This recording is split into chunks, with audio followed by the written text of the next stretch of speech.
บายดีสบายดีFCพนิกมื้อนี้พนิกมาอยู่ที่ยุคแขวงและมื้อนี้ยุคแขวงสวัสดิ์อยู่ตัวเมืองพาพ่อเฒ่ามาหาหมอมาตรวจสุขภาพอยู่เมืองสวัสดิ์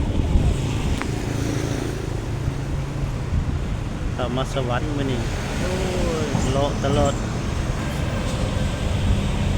เขตเมืองสวรรค์นะเขตเข้าเมืองใหญ่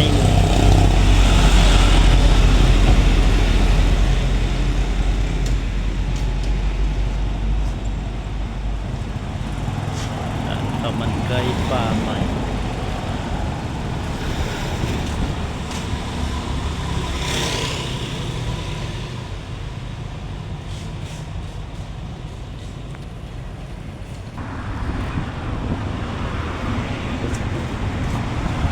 เลนไรดีไรดีเยอะอยู่ในตัวเมืองนี่คนหลายรถหลายถนนก็แคบสู้บ้านนอกเขาบ่ได้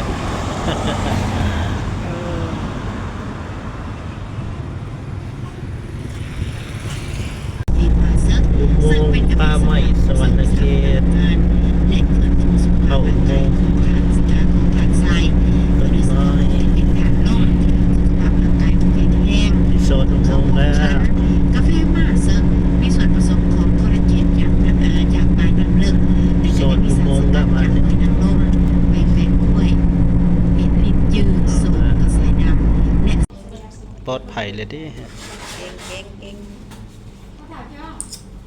ไปอาการบ่ได้มึนๆเนาะบ่แสดงว่าไหวเต็มนะไหวบ่ไหวแล้ว ก็สว่าผู้กรหันเด้อตั้งแต่บ่ายโมงจนมา3วันนี้เข้า3-4 โมงแล้วชั่วโมงเดียวนะอันนี้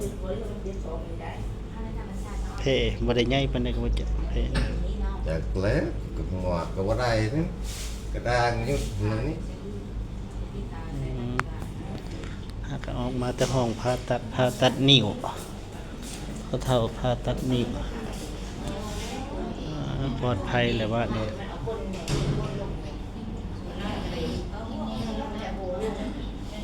ผ่าตัดนิ้วก็ห้าวโปมือนี่แหละว่าห้าวหน่วยไข่ห้าวนี่นะห้าวนี่นะห้าวนี่บ่ได้ใหญ่เลยตัวดำหาว่าหมายไปบ่ เอ้าได้เป็นสโคตไปอยู่ตัวดำรุ่นนี้แล้วยาวละงดอยู่บ่ได้ใหญ่เด้บางทีว่าเอ็กซเรย์ว่านี่คือว่าหน่วยบักใหญ่ทับเข้าห้องผ่าตัด3 โมง 4 โมงกว่าแล้วออกมาสิได้เบิ่งตัวนิ้วนะมาให้เพิ่นเบิ่งเด้ทุกคนถึงห้องผ่าตัดอันนี้นะโคตรเท่าเอาไปออกไทยให้เบิ่งพอเท่านะก็ออกมาจากห้องผ่าตัดพาเพิ่นผ่าตัดนิ้วห้องมรสุมห้องหมอห้วยเก่าซิโนห้องหมอทหาร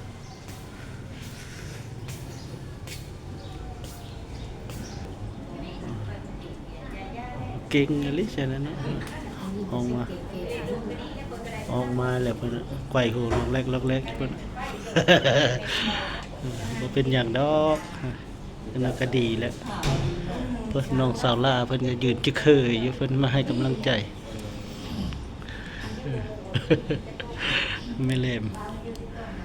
มท้องผ่าตัดนิ้วปลอดภัยแล้วนิ้วพกนิ้วพกเงี้ยวไอ้น่ะนิ้วกันนี่ยีของเขาบ่ได้ก็ตายของเขาบ่นี่นี่น่ะเย็นแล้วยี เย็นแล้วว่าขี้ดินน้ำค้ำบ้านเฮามันเป็นน้ำพญามันเป็นน้ำเนาะน้ำค้ำนั่นนี่นะ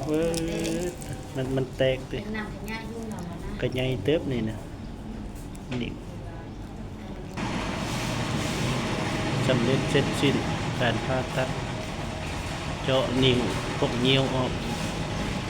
เนี่ยตัวนิ้วคือเพิ่นนี่เอาให้เบิ่งนะบักใหญ่หนึง